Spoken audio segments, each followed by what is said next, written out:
All right, having said that, let's take a look at some of the questions that you've come up with. There is this constant debate between inflation and deflation. And truthfully, it's a semantical argument.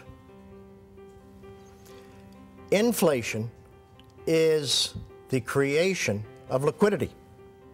Nothing more, nothing less. Price inflation is a definitive, inescapable, under any circumstances, result of creating all that liquidity.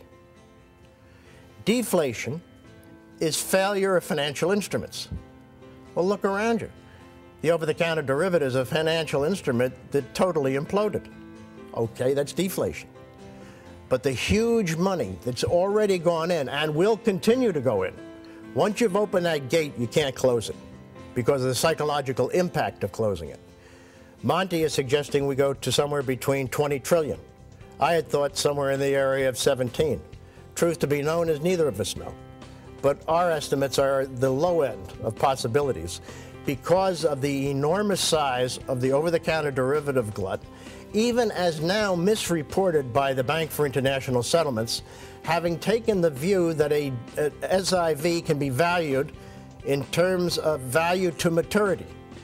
But what is it going to be like when it matures? Will it pay?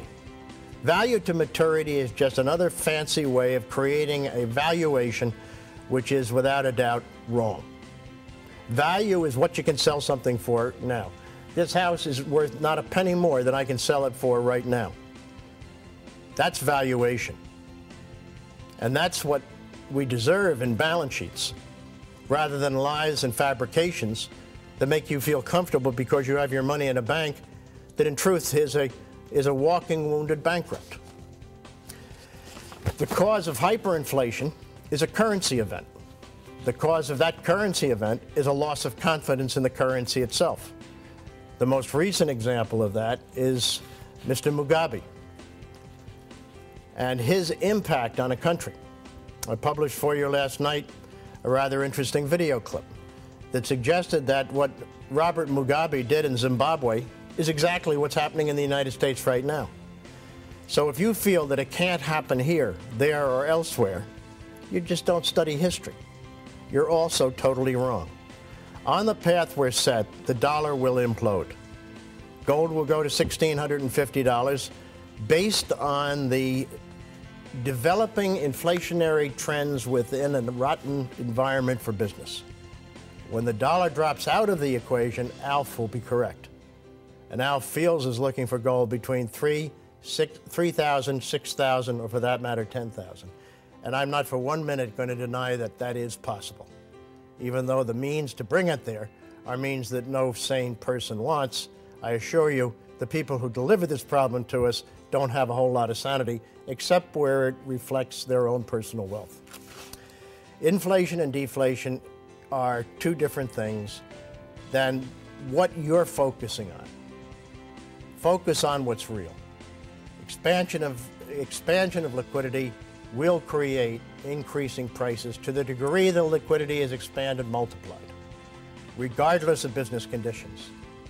In an environment, as was in the Weimar Republic, and in every other environment of hyperinflation, as it is in Zimbabwe today, the worst business conditions you can possibly conceive of.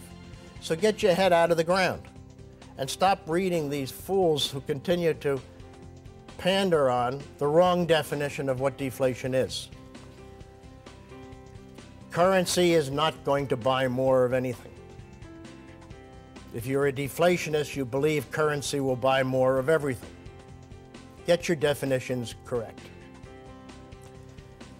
The impact of hyperinflation on everything in terms of the currency that's hyperinflated, the dollar, will be to make the price of that rise in terms of dollars.